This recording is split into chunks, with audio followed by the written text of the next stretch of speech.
indiscipline, corruption, squandermania, misuse and abuse of public office for self or group aggrandizement, which had assumed debilitating proportions in the last few years, will be dealt with ruthlessly, no matter whoever may be involved.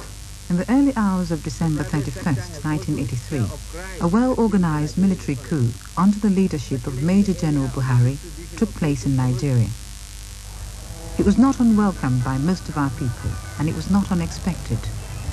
Our economy was in a mess, and yet we are not only the biggest country in Black Africa, we are, or should be, one of the richest.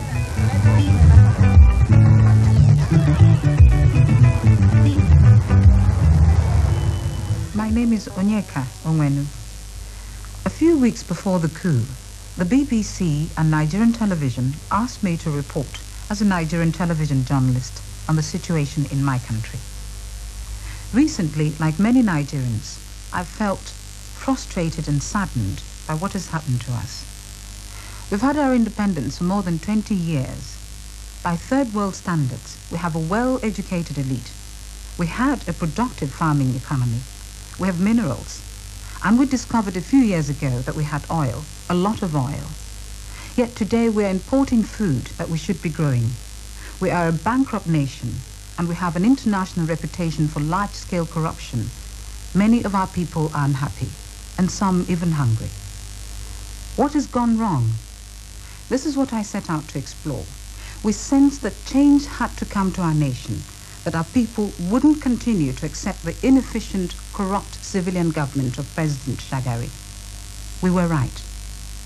Before this film was completed, the coup took place. So our report, instead of being a prophecy, is now an explanation as to why the majority of my people, most of whom know what democracy is about and want it ultimately, welcomed yet another military takeover. I'm not a politician. I'm not an economist. The story I have to tell is a personal one about my hopes and fears for my country.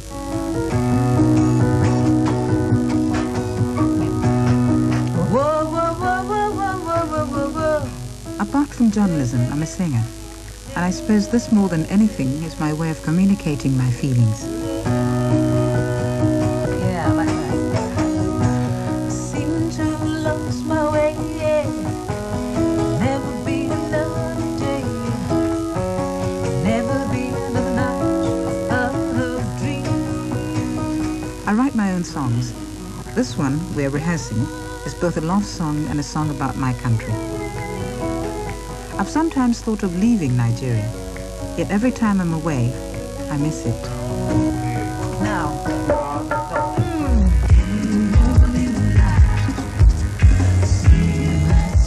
Coming home, though, is one thing. Feeling at home is another. You soon come face to face with the tribulations of living in modern Lagos. Bring it this way.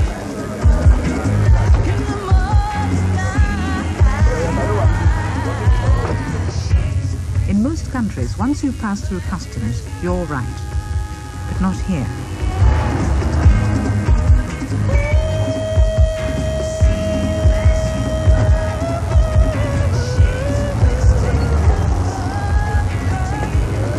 Who has the bag? Can we see?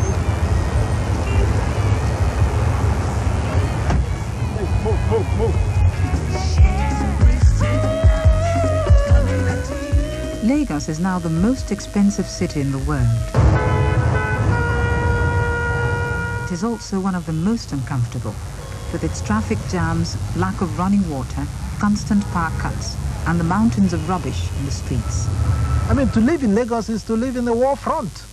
I mean, really, I don't know how anybody can live day after day in that chaotic situation. To live in any of our cities is to wage war against filth. We just don't seem to be coping with modernity. There's been a kind of brutalization of life, of values, of man's attitude to man. This so-called rat race to acquire, to consume, to be the next man, that's acquisition of junks and so on, has created a society that is no longer sure of itself or where it is going. I would agree that the country has gone through a state of moral decadence. It's not only at the top, but also at the bottom. I believe that the society needs a little bit of purification. What people in the street feel is told by the blind singer Kokoro. His improvisations have always been about the everyday hardships of life. Today, he sings about the meanness and the ugliness of what Lagos has become. And he's right. But this is no reflection of traditional Nigeria. In our villages, the home is still cherished and cared for. After all, it's not as if we're a people without aesthetic values. What has happened to us since our independence? That was 24 years ago, and I had just started school. I remember how proud we were made to feel about it. Nigeria finally had a chance to govern herself. There were high hopes of making it a one united and prosperous nation, but nothing quite prepared us for the difficulties that were to follow. There we were, a nation of so many nations, culturally diverse and thrown together without our consent. In 1967, after a succession of coups and Biafra's attempt to break away from the Republic, Nigeria was pitched into a bitter civil war.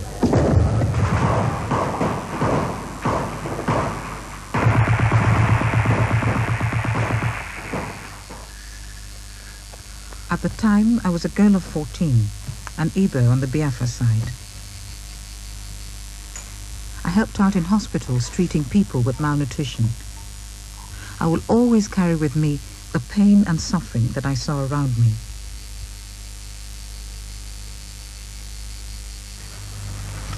It took 3 years before that conflict was resolved. In the great spirit of reconciliation, largely initiated by General Yakubu Gowon, the then head of state, Nigeria became one again. But the end of the war did not mean the end of military government. During the next 8 years, Nigeria was ruled by 3 military governments, giving us altogether 13 years of military rule since independence. Be faithful and bear true. It was only 4 years ago that we got another chance to elect our leaders. So at the age of 27, I had my first chance to vote. Disenchantment soon set in as government officials scrambled for the prizes of office. Corruption was both blatant and pervasive. In the midst of a declining oil economy, individuals made millions. Some, it is rumored, billions, safely tucked away in foreign banks. Prices of basic goods shot up, while our currency, the naira, on the flourishing black market fell to 1/5 of its official level. What it meant to ordinary people could be seen in those few weeks before the coup. I don't buy before from you. I sometimes go to Jankara market to buy cloth. Here you can really feel the pulse of the people. Why you see me for? I come. I just want to see. You come back. They come back. You come back. Finish with. I never should you get my cloth. It's not unusual for these women to grab their customers, but nowadays there's a certain desperation about it. Okay. A desperation that I've felt building up for some time. Make I see something. I just don't see how people cope. You can see they're not coping. You walk down the streets and you see kids and they look like they're malnourished. Sometimes my flatmate Tina and I have friends over, and usually the conversation comes around to politics. I've noticed a fundamental change in people's attitude. Nigerians are no longer blaming the colonial powers for our problems. Now we direct our anger at our leaders. They know that it's wrong. They can see what's happening. They know lots of people are starving, but they want the money for themselves. They're not interested in how we live tomorrow. When they leave, our generation is going to have to clean up the mess. They're not interested in that. It's take now what you can, while you can. I think it's such a big problem that you look at it and some people feel, well, where do you start? You start by not taking money out of the country. They keep embezzling money and putting them in foreign banks and saving up for the rainy day. So if you're so self-centered that you don't care about what's going on around you, how can you find solutions? The dividing line between legitimate business activity and what in anybody's language can only be called corruption is not always easy to define in modern Nigeria. Before the coup, this businessman was one of many who enjoyed a considerable degree of political patronage. It was not uncommon for influential Nigerians to have serving soldiers guarding their private homes. This Rolls-Royce is one of 2 that he owns, along with 6 other vehicles. He operates a number of factories, which, like so many others in Nigeria, depend on raw materials. But since the economy has declined, business concerns like his, which operate in canning, textiles and the like, have found it more difficult to pay their way. But the lifestyle of those in charge hasn't changed in the slightest. Sally, Salu, you come and allow some soft drink. Let me think. I love dogs, I love it Yeah. very much. And it's very good. He's been very good. But they're very jealous. Yes. Even if I ride the horse, keep on. It was very good. Among this man's other assets are 2 luxury jets, which cost £1 million a year simply to maintain.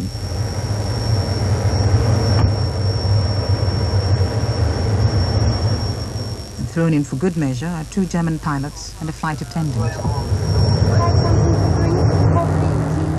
In spite of our disintegrating economy, the number of private jets among Nigerian businessmen has increased. So where has the money to finance this fantastic wealth come from? It sounds bitter, I know, but I think we should be asking these questions. After all, it's up to us Nigerians to make the economy work for all of us. Chief Asabia, Managing Director of the First Bank of Nigeria. This economy here is 90% in Nigerian hands, and it's run by us, and we must accept responsibility for the way it runs or doesn't run. Share ownership of the major industries are all Nigerian now, or 60-65% Nigerian. Not to mention the fixed assets, which is fully Nigerian anyway. So there is no excuse for blaming anyone except Nigerians for what goes wrong. And with our oil, neither can we excuse ourselves like some other third world countries with the fact that we're undercapitalized.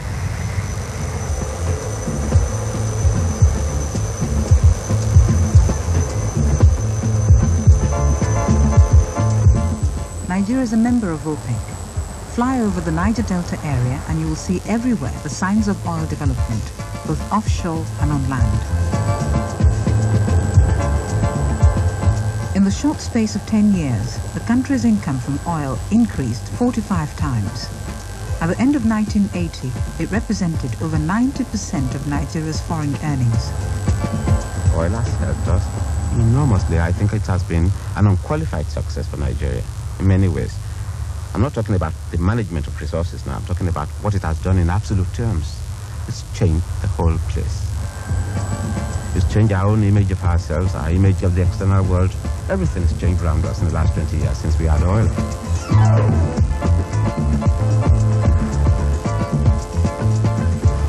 Undoubtedly, oil has brought development. There are everywhere visible signs of this. Motorways, international airports, new universities.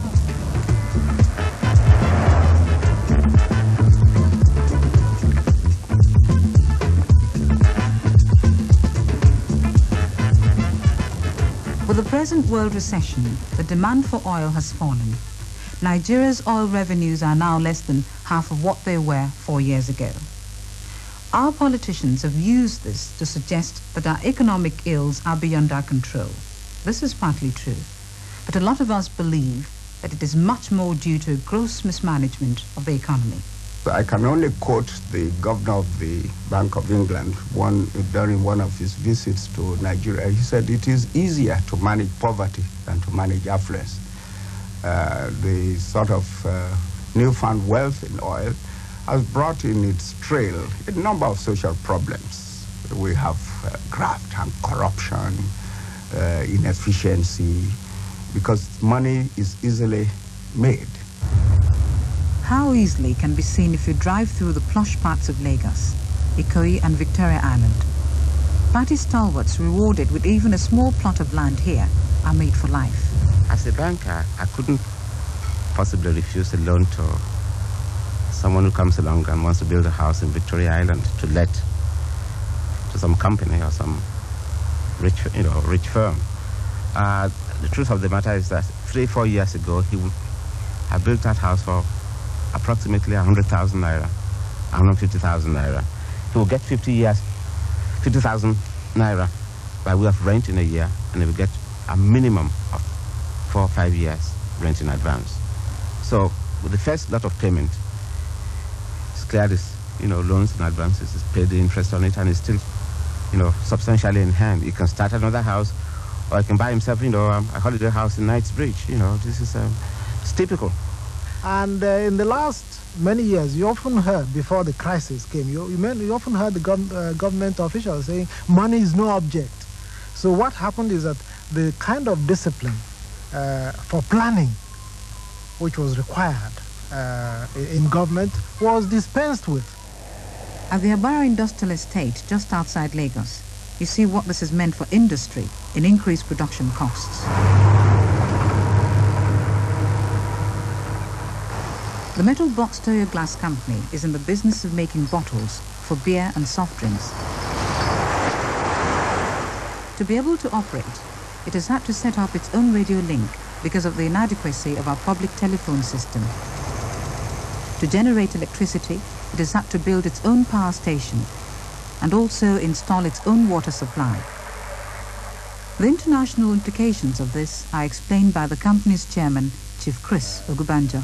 Deriving from this is the fact that we're never going to be able to produce as cheaply as those people who produce the same products overseas. Chief Asabia indicates another problem with this. This is the kind of economy in which you're going to be better off trading than in producing anything, unfortunately. For example, if you are to set up trade importing rice or importing frozen chicken about a year ago, you will do much better than somebody who tries to grow chicken or grow rice in the back of his compound. People are not stupid. He's not going to try to grow it if he can make more money, by importing it. In order to check this trend and so help local industry, like the Metal Box Toyo Glass Company, the government drastically restricted the granting of import licenses. But it backfired. Why? Partly because licenses are sometimes given to people who have no connection with the trade. Most Nigerians are aware of this. It is not only the subject of press attention and party gossip, but also a popular subject of satirical drama. I want you to make it bigger, robust. Here at the Peck Theatre in Lagos, there's a rehearsal of a new play that explains the problems a businessman suffers when he tries to obtain an import license. Have you been to the ministry lately? I have several times. But the minister keeps referring me to the permanent secretary, who keeps referring me to the task force in charge of import licenses, who keeps asking me to come back every week. Yes, come in.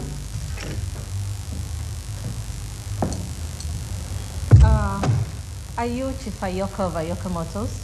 Yes, I am. Excuse me. They told me at the ministry about you. Yes? I have an import license for 1,000 cars. 1,000 cars? Yes. And it could be yours if you can pay the right price. But don't you want to use it yourself?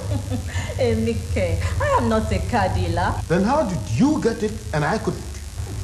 The right connection and the right party card. I have got the right connections too. But you haven't got what I have got to give.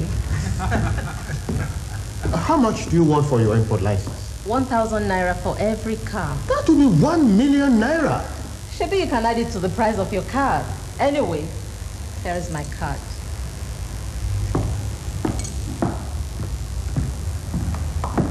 Now, wow. What was that I heard? You heard what you heard, my brother. Bottom power. Right from the top. Hey. The trouble is that this system of making cheap money has become a way of life for some of our government officials. Some people believe that it is their entitlement. This is all what government is all about. And until we can get them to appreciate that that is not the way to run a society which is built on order and good government, then we're going to be faced with the danger of the society revolting against this. Since the oil boom, the government has received vast sums of money, and it has spent it, not always wisely or even honestly. Look at our new federal capital at Abuja. It was a bold concept done with the best of intentions. The idea was to build a well-planned city in the center of the country, not only to relieve the congestion of Lagos down on the coast, but also to foster unity among Nigeria's many diverse ethnic groups. But reality has fallen short of the dream, even with so much money spent. Dr. Obinani, Abuja's supervising architect, acknowledges this. I think as of today, the environment to FCDA is about 1.3 billion. 1.3 billion has been put in here. It does not show. Abuja was planned. The implementation has not followed the line of the planning. I don't think in that respect, I think we have not fully learned. It is not a question of who does it. It's a question of who does it where. We haven't done it well. But it's a gigantic project.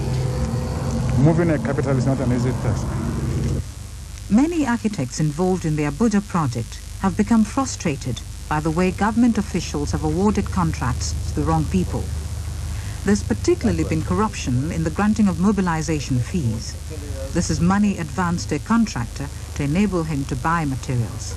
A number of, responsible contractors did use this in a sensible kind of way to mobilize, to purchase equipment and material and so forth in advance of getting started. But it has since fallen into disrepute because a great many contractors of the, not so good category have simply not spent the money on the project. They've spent it on something entirely different. A theme taken up in the new Peck Theatre play. Ah, Mr. Preston, you are here. What's the position? Well, a 25% mobilization fee was approved along with your contract. Thank God, at long last. Thank God for nothing. There is no money to pay you mobilization fee.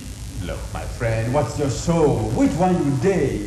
Why are you trying to be difficult? What do you need mobilization fee for anyway? Oh, to mobilize, to buy the bulldozers, the graders, and all the necessary equipment. But you are supposed to have those already. You said so in your application form. Application and what I put on were a mere formality. You know that. Why? The Germans, the Italians, the French, the British, all these people come here, you give them mobilization fee. Why don't you want to give me too? Is it because I'm in Nigeria? Look, you people expect government to finance your project for you, whereas government does not share in your profit. But government is not complaining. I am complaining. Why should you complain? Is it your money? Is it yours? Then what's your problem? I have no problem. You are the person who wants mobilization fee. That's your problem.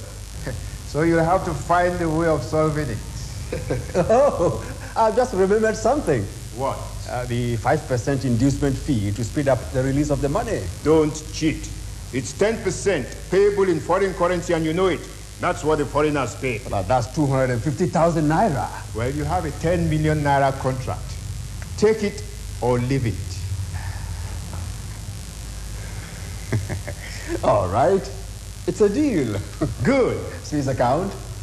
London account. Now let's get down to business. Nigeria now has a reputation in international business circles of being a place where, in order to get things done, you have to offer bribes. It is not an undeserved reputation, but one I think foreign firms have helped perpetuate. It may be difficult to avoid, but their collusion in these corrupt practices certainly hasn't helped Nigeria. I'm sometimes embarrassed when I think of how the foreign visitor, cocooned in our extremely expensive hotels, must see my country. I wonder if we can ever experience the Nigeria I know and love. I live in Surulere. It's an area that's neither plush nor poor. Here people know each other, greet each other, and have time for each other. It's a place where I can relax and be myself.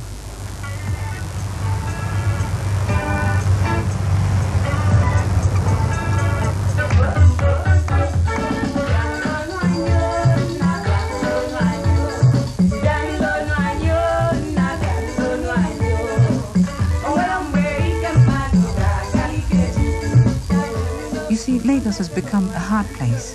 Friends are so uptight these days, suffering from the stresses you associate with cities like New York.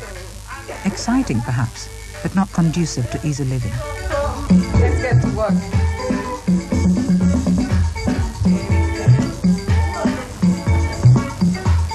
For the ordinary person trying to set up a business in Nigeria, it's a hustle all the way. There's an incredible pressure to play along with the system. Otherwise, things can take 20 times longer or become impossible. Tina and I encounter this. We've just set up a fashion boutique, our first business venture, and we know how difficult it is if you decide to do it without a godfather, someone with the right connections and the right party card. Also, pick up the orange. Oil wealth has concentrated patronage in the hands of government, which of course means the party in power. Since this represents in the minds of most Nigerians a certain section of the country, in this case the north, some people feel they're losing out.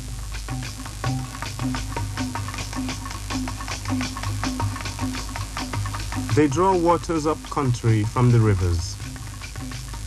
The Aborigines upon the banks are left dry in their tenements. Engines upon rigs ulcerate the soil. The Aborigines upon the banks may not have their settlements renewed. They cannot even sleep, for flares above woods and waters have so banished their nights. The Aborigines, who generations ago kept strangers at bay, can only now keep wake for their rights. The rights the majority up-country have taken away in the name of one country, to turn waste regions into garden cities. A recent poem by poet and playwright J.P. Clark. He comes from the Niger Delta, one of the oil-producing areas of the country, and he knows well the impact of oil exploration on the lives of his people. They feel that they are no longer in control of things, nor do they benefit from oil money. They don't have waters, good water to drink, good medical service, no good schools around, no good roads, you'll see it all around in the general poverty. And they know it, they cry, they're hungry. Yeah, one gets the feeling, in fact, that those who have political power are daring the people to do their worst. But government is far away from these people. And you can look around you, you'll find that,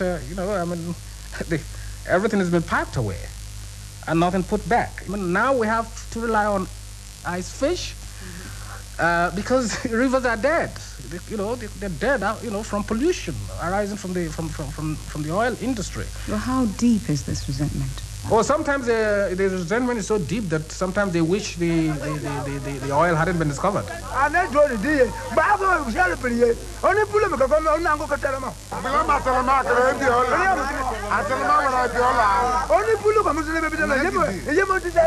Today in Nigeria, divisions are increasingly on the basis of class, between those who have and those who have not. But there's no escaping the fact that there's still deep tribal tensions in our country. It's something we don't like to admit, according to Nigeria's greatest novelist, Chinua Achebe. We have camouflaged it because we are very good at this, we are very hypocritical. So we don't talk about tribalism as much as we did in the 60s. We only talk about federal character. We only talk about a catchment area. These are all phrases which sound to us better than tribalism. What do you think would it take to change that around? I always return to the man at the top. I think if the man at the top turned his back on tribalism in a real sense, not in political rhetoric, but in his action, then people will see its example. It's because the concept of Nigeria has not really taken root. We talk about it glibly. It's just a concept in the textbook. What is important is your home village, or your tribe, or your family, or your friends. I understand that. Mama. Although my work requires me to live in Lagos, this is my real home, Arundi Zogu, my little corner of the world.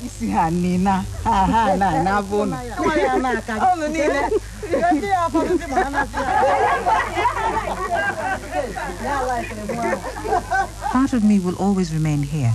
These are my people. My life is linked with theirs. It gives me a sense of security to know that I'm always welcome here.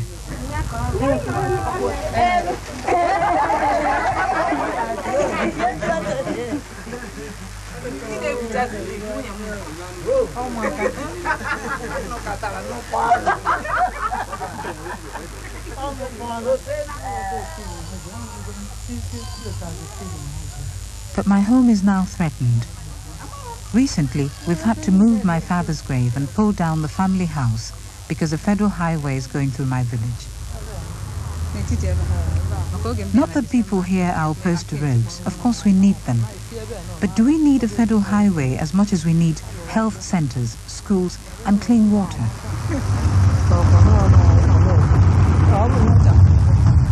Things will never be the same again.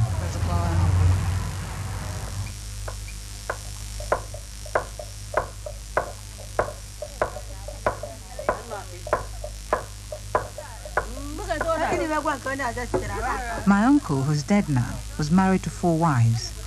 And according to our tradition, they are also married to me, since I'm a member of the family. So I can expect a lot of pampering when I come home. Often I threaten to sack them all if they don't behave. On the other hand, they can come to me with their problems, and often this has to do with money. I'm expected to help out.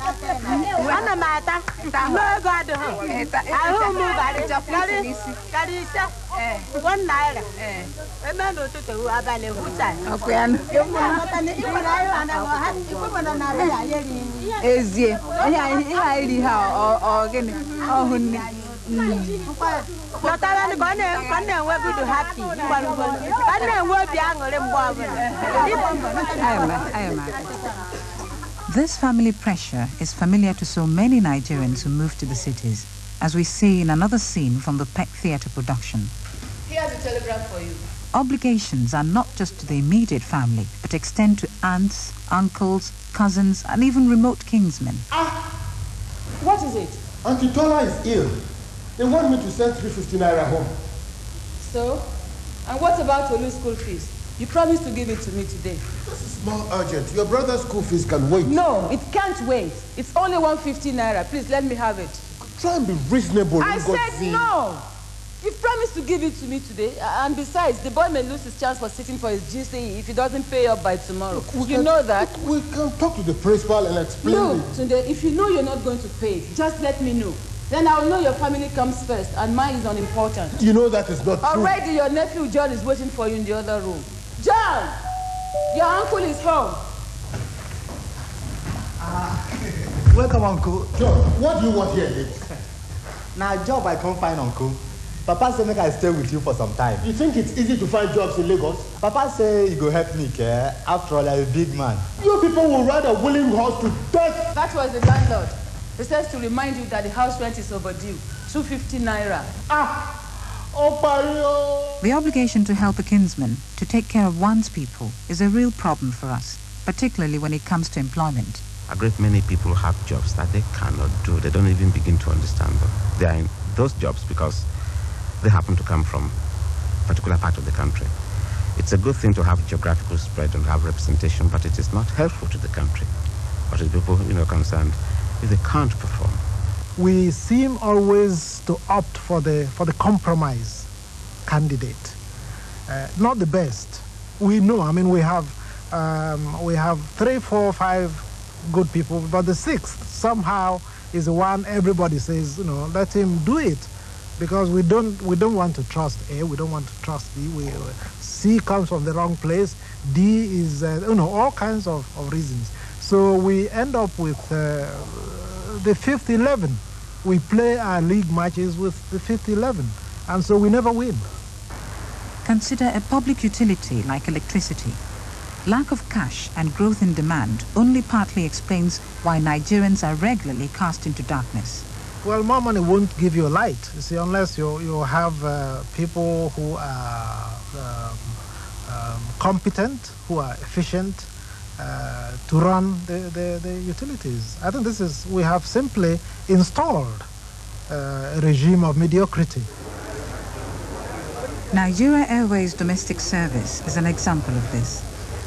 In most parts of the world, when you're given your boarding pass, you can expect to get on your plane. Not in Nigeria. Here, if you're smart, you immediately try to find the plane you're supposed to board and slip out before the others do, and the stampede begins.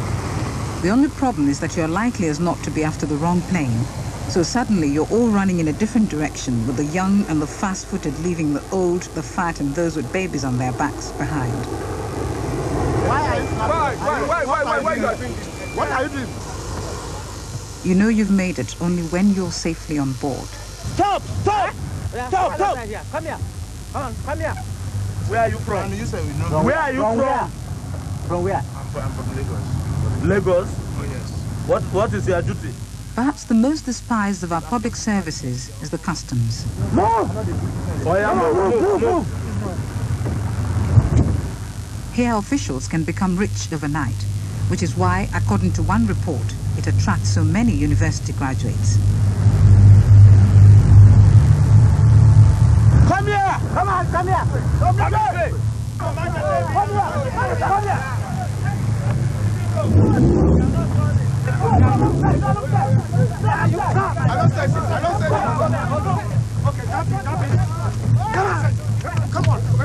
Such behavior by petty officials in uniform is not peculiar to Nigeria. What I found peculiar was their not caring what they did in front of our cameras. A group of people are caught smuggling apples, and this patrol goes into a frenzy. I wonder what would have happened if they had found something really big. Customs have been the subject of a number of hard-hitting articles in the press.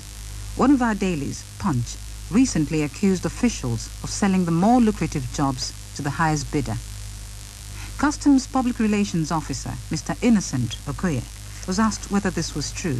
Thank you very much for that question. You know, I would like to give you a rejoinder to that publication.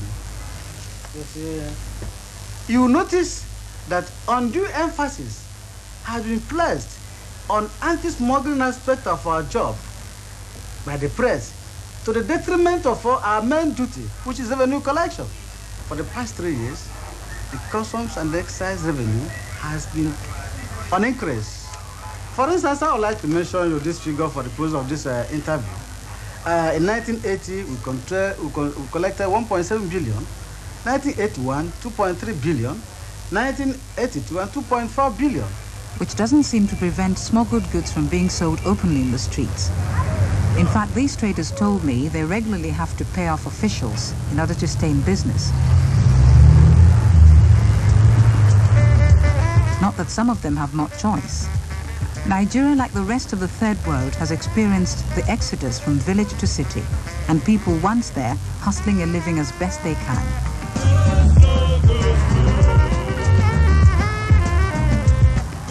But Nigeria is a rich country, rich in both human and natural resources. So why do people leave the villages? This village is in the once prosperous cocoa-growing area near the town of Abeokuta. A few years ago, there were over 200 men of working age here. This man has 6 sons. In the past, it would have been customary for at least some of them to have stayed to help him on the land. It's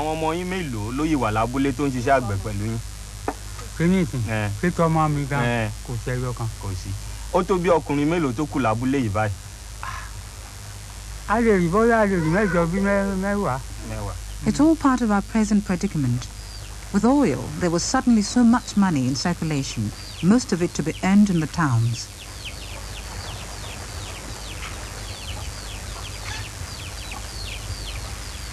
Farms were neglected, villages abandoned, and those who remained were mainly the old, infirm, or very young.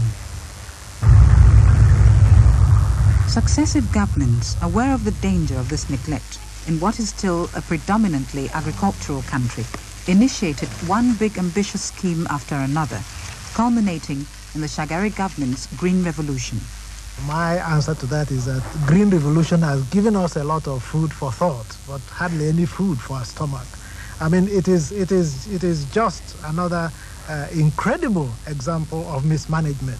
Who is in that Green Revolution? Political bosses who don't know yam from cassava. who don't know maize from millet. Go and look at the people who are running it. It's all a way to give money to party supporters. One of the most prestigious schemes of the Nigerian Green Revolution is the River Basin Development Project. The idea is to harness our rivers to a network of canals to carry water to newly cultivated land. Those big projects like the River Basin System contribute in total a small proportion to the total requirements and total production of the country. In other words, they represent only the tip of the iceberg. The base of the iceberg consists of the peasant farmers. Secondly, even the little bit they contribute, the cost is very high. One reason the cost is very high is the disproportionate amount of money spent on administrators in their offices rather than the peasants in the field. When I once covered this subject for television, I found that one official scheme on which large sums of money had been spent didn't even exist at all, except as a statistic on a report.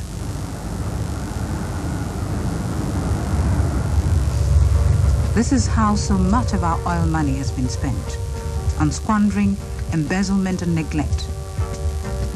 And now with the oil recession, its effect is really being felt, not so much by those with their overseas bank accounts, but by the poor. People on top everywhere tend to be blinded, and in Nigeria this is unbelievable. I believe they don't even know the country. It's so easy to become insensitive because such suffering is always in a corner. But if you are in Lagos and you're escorted by outriders and all the days of your life, you don't see these things, and if anybody mentions them, you think he's an enemy, he's a troublemaker. All this that you're seeing and all the views that you've heard were recorded before the recent coup. A coup that many see as simply a preemptive one by senior officers to head off a more violent action by younger, probably more radical elements in the army and elsewhere. The people in this country now realizes that our leaders only fight for their pockets, not to the welfare of the poor masses. As an ex-soldier, what do you plan to do about this? I've got some people of my kind of idea and belief that we have to gather ourselves together and we have to react. A kind of revolution. Now, my fear about that is that something beginning cannot be guaranteed. Some mindless person could take it over, and then you'll be in an Idi Amin situation. Now, I don't want that kind of change, and this is why we ought to fight to bring about rational change through democratic processes. I think we shouldn't give up on this. I have to keep hoping, being optimistic about Nigeria, because there is no alternative. Would you ever leave this country? No, never. This is where God in his infinite wisdom planted me, and this is where I intend to live. I'll travel and come back, but I don't think one has a right even to go somewhere else where somebody else has cleaned up. I think this is where the work is, and this is where I shall be. Before making this film, I felt like moving to some other African country. I don't feel that way now. For the moment, at least, there's a sense of hope in Nigeria. How long that would last, I don't know. This country, like the rest of Africa, only so recently in charge of its own affairs, is still finding its way. It's easy to forget that we're trying to do in a matter of decades what it took the Western world centuries to do. Perhaps at the moment we're not doing it so well, but at least we're doing it ourselves. And as you can see, not without the ability to recognize some of our shortcomings. The fact that this film was made at all says something for Nigeria. Perhaps it may have seemed too critical in its assessment, but when I go down to Bar Beach, the one place in Lagos where the rich and poor alike mix and come together, and I talk with people, I know many Nigerians share my feelings of confusion and uncertainty about the way things have turned out since our independence. But we hope that this military government can change this, and that once they've done what has to be done, will not forget that ultimately it is democracy, our sort of democracy perhaps, that we want, and that is what we'll demand. We're a very persistent, argumentative and determined people, and we'll get it, one way or another. Then perhaps my song, our song, will be a happier one than the one I sing now.